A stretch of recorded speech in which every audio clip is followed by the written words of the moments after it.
Colby Covington and Jorge Masvidal were once inseparable best friends. They were like brothers from different mothers who hustled together. Survivors. When shit, we just did a mile because we ran out of gas. But somewhere along the lines, their relationship turned sour. What happened with you and Colby? He's a bitch, bro, and he showed his true colors for the money, for the pay-per-view. He talk about my kids, my family. So much so that today, they are blood rivals ready to throw down on sight. The question is, how did things go south? Colby Covington and Jorge Masvidal were on completely different terms when the former signed with the UFC in 2014. A 23-year-old Covington had just left college after reaching the NCAA Division I in wrestling, and subsequently joined hands with the American Top Team, one of the premier mixed martial arts gyms in the United States. What's up, baby? We in America Top Team. We just getting up for our first workout of the day, do a little strength and conditioning. By the time Covington arrived at ATT, Masvidal was already a seasoned veteran with almost 30 professional fights under his belt. Gamebred had showcased his skills in over 10 promotions and had established himself as one of the top lightweights in the UFC. The self-proclaimed King of Miami had gained notoriety in the city through his backyard brawls documented on YouTube.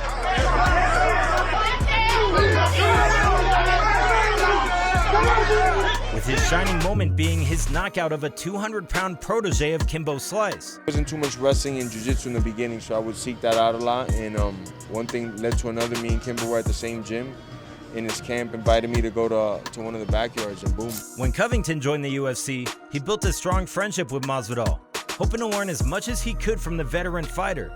The two eventually became roommates who'd regularly train together. You guys take the energy, boy. But while Covington was quickly rising through the welterweight ranks, Masvidal was struggling with wins followed by losses.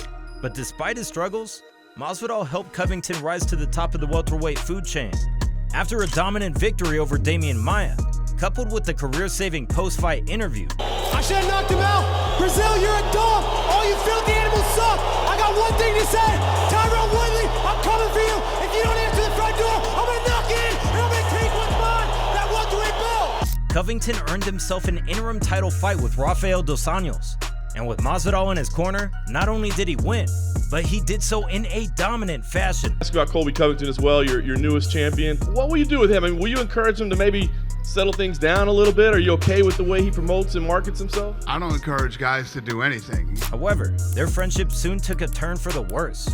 Masvidal claimed that Covington didn't fulfill his commitment to pay 5% of his reported $350,000 purse to coach Paulinho Hernandez. He ripped off my coach. It was his coach. We were with him till his title fight. After he won the title, he owed him a certain amount of money. Didn't pay him. I said, if you don't pay him, I'm gonna F you up. My coach got in between it. Doesn't have to be like this. Let it slide, blah, blah, blah.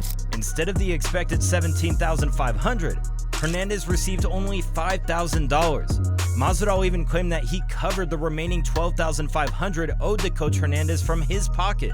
Covington refuted the allegations, asserting that he was paid only half of his reported purse. That's the farthest thing from truth in the entire world.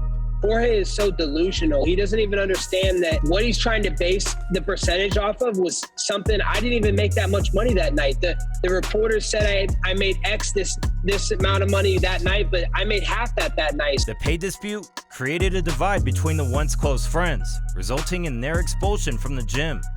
Masvidal was eventually welcomed back after things calmed down, but Covington decided to walk down a different and lonely path. Mainly because Masvidal wasn't the only ATT member he had issues with. Due to his outspoken nature and disrespectful gimmick, Covington had problems with Dustin Poirier. You tweeted to Colby Covington. That really surprised me. Why?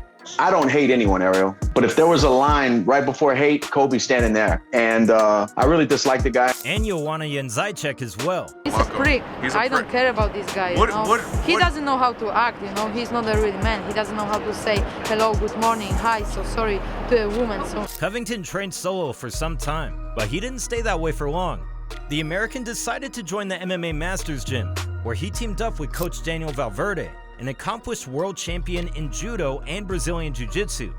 Under Valverde's guardianship, Covington fought for the welterweight title twice. In his first meeting with Kamaru Usman, the outspoken American was stopped in the first round. While in his second attempt, he lost by a closely contested decision. He also had fights with Robbie Lawler and Tyron Woodley, which he won comfortably. While his performances inside the cage were inconsistent, his gimmick remained consistent as he took jabs at Masvidal by calling him names, such as Street Judas, as well as calling him out for a showdown. Get the fair title fight. I want the best friends turn enemies fight with Jorge Masvidal, Street Judas. You know, he's been talking all that talk reckless. You know, at our old gym, he was saying, "Oh, I'm gonna beat your ass. I'm gonna do this. I'm gonna do that." Okay, let's see it. Come see me in the octagon then. If you're so tough, let's see you back up those words. But he can't. He's gonna go hiding. Masvidal had been calling him out as well, so when their stars finally aligned at UFC 272, fight fans were expecting fireworks. There was a lot of animosity between the two pre-fight, especially because Covington rubbed Masvidal the wrong way by dragging his family into the mess. Covington even went as far as taking photos with Masvidal's ex-wife and called the Miami street fighter a quote-unquote deadbeat dad. He's a deadbeat, man. He's a nobody. He's a criminal. I'm going to expose him next weekend if he shows up. He might not show up, Steven. He's all talk. He's all talk. Masvidal didn't appreciate Covington dragging his past into their pre-fight promotional tactics, and he wanted to teach his friend turned foe a lesson inside the cage. That motherfucker doesn't say shit or do shit because he knows it's on, bro. You don't move incorrect here, motherfucker. You run into me, I don't know what's gonna happen, bro. Unfortunately, Masvidal was dominated by Covington for 5 rounds. It was perhaps the most devastating loss of Masvidal's career because it was personal. If there was one man he'd ever want to lose to, it was Colby Covington. Yet the difference in class and skill between the two was a bit too much on the night. The 5-round fight wasn't enough to settle their beef. However, if you ask Masvidal, he'd love to fight Covington to death in a no-holds-barred environment and without any cameras because that's where Street Jesus thrives. So when Masvidal got the chance to ambush Covington outside a steak restaurant in Miami, he didn't think twice. Masvidal's sucker punches caused quite a lot of damage. Covington broke a tooth, damaged his lavish Rolex, and was traumatized. But unlike Masvidal, he decided to settle their differences in court. Masvidal turned himself in a few days after the assault, and he was charged with a second-degree felony for seriously hurting his former best friend.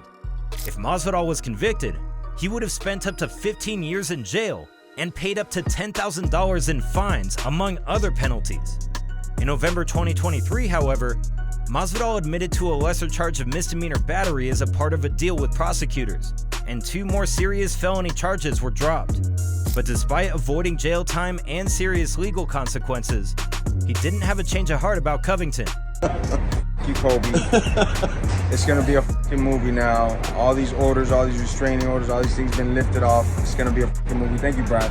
For now, a rematch between the two seems highly unlikely. Masvidal retired after losing to Gilbert Burns earlier this year.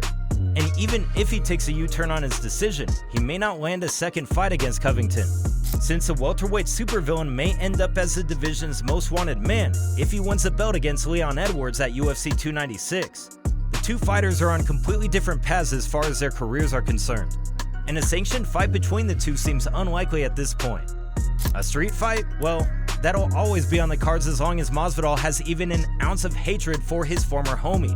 For this one in particular, it's not over until Masvidal says it is. I don't know when, but me and Colby gonna see each other at some point, whether it's in a cage or I don't know where the it's gonna be, but we're gonna see each other for him lying on my name, for him pressing charges, for everything that he's done. We are gonna see each other, and it's gonna be fun, man. Hey, if you enjoyed the video, be sure to subscribe to our channel and hit that notification bell. Thanks for watching. Remember to keep your guards up, and we'll see you in the next one. Peace.